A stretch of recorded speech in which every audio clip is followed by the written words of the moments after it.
কলকাতা হাইকোর্টে সুন্দর একটা দৃশ্য, পাশেই আছে গঙ্গা নদী এবং কলকাতা হাইকোর্টের ঠিক পাশেই আছেন দেখছেন পশ্চিমবঙ্গের বিধানসভা ভবন। হ্যাঁ, পশ্চিমবঙ্গের বিধানসভা। আপনি যে ভোট দিয়েছেন, আপনি যে নির্বাচন এসেছেন, এমএলএকে নির্বাচিত করেছেন, একজন বিধায়ককে নির্বাচিত করেছেন, তার একটা বিধানসভা ভবন। এবার আসা যাক, আমাদের কলকাতা হাইকোর্টের পাশেই আছে এসবিআইয়ের একটা মেন ব্রাঞ্চ, হচ্ছে মেন শাখা। দেখতে পাচ্ছেন এসবিআই। ভারতবর্ষের বুকে কিভাবে এসবিআই ব্যাংকটা এলো ভারতবর্ষের বুকে, সেটা নিয়ে আলোচনা করব। এবং জানেন কি যে ভারতবর্ষের প্রথম হাইকোর্ট কি? প্রথম হাইকোর্ট হচ্ছে কলকাতা হাইকোর্ট। 1862 সালে 1 জুলাই কিন্তু প্রতিষ্ঠিত হয়েছিল। এবং কলকাতা হাইকোর্ট, কলকাতা ছিল ব্রিটিশ ভারতের মানে ভারতবর্ষের রাজধানী শহর ছিল। এখন দিল্লি যেমন ভারতবর্ষের রাজধানী, ব্রিটিশ ভারতের সময় কলকাতা ছিল রাজধানী। দেখতে পাচ্ছেন একটা সুন্দর দৃশ্য।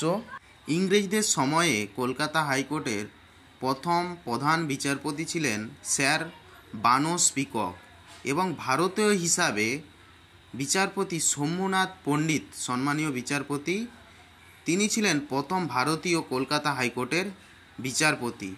জানেন কি এই যে সুন্দর দৃশ্যটি দেখতে পাচ্ছেন, এবং একটা জিনিস হচ্ছে এই যে কলকাতা হাইকোর্টের প্রধান বিচারপতিকে নিযুক্ত করে থাকেন কিন্তু রাষ্ট্রপতি।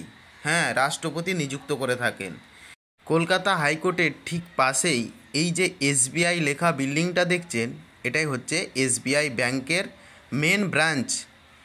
প্রথম ইন্ডিয়াতে হিস্টোরি অফ ইন্ডিয়ান ব্যাংকস, প্রথম যে আমাদের ব্যাংক এলো ভারতবর্ষের বুকে, সেটা হচ্ছে 1770 খ্রিস্টাব্দে ইন্ডিয়ানস ব্যাংক অফ হিন্দুস্তান, যেটা হচ্ছে ব্রিটিশদের সময়, ইংরেজদের সময়। এই ব্যাংকটি 3টি প্রেসিডেন্সি ব্যাংক ছিল। বেঙ্গলে ছিল, মুম্বাইয়ে ছিল, মাদ্রাজে ছিল। দেয়ার আর কল প্রেসিডেন্সি ব্যাংক। এইগুলি একসঙ্গে হয়ে নতুন ব্যাংকের সৃষ্টি হলো। 1955 সালে এসবিআই ব্যাংক অর্থাৎ স্টেট ব্যাংক অফ ইন্ডিয়া এসেছিল।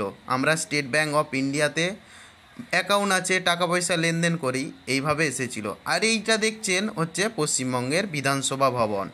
পশ্চিমবঙ্গে 294টি আসনে আমরা ভোট দিয়ে থাকি, এমএলএকে নির্বাচিত করে থাকি। সেই এমএলএরা আমরা হচ্ছে জনগণ, পাওয়ারটা তাদেরকে ডেলিগেট করি। আমরাই হচ্ছে জনগণরাই তাদেরকে পাওয়ারটা দিই, কারণ আমাদের হয়ে এই বিধানসভা পার্লামেন্টে কথা বলবে, আমাদের হয়ে, জনগণের হয়ে কথা বলবে, জনগণের অধিকার হয়ে কথা বলবে।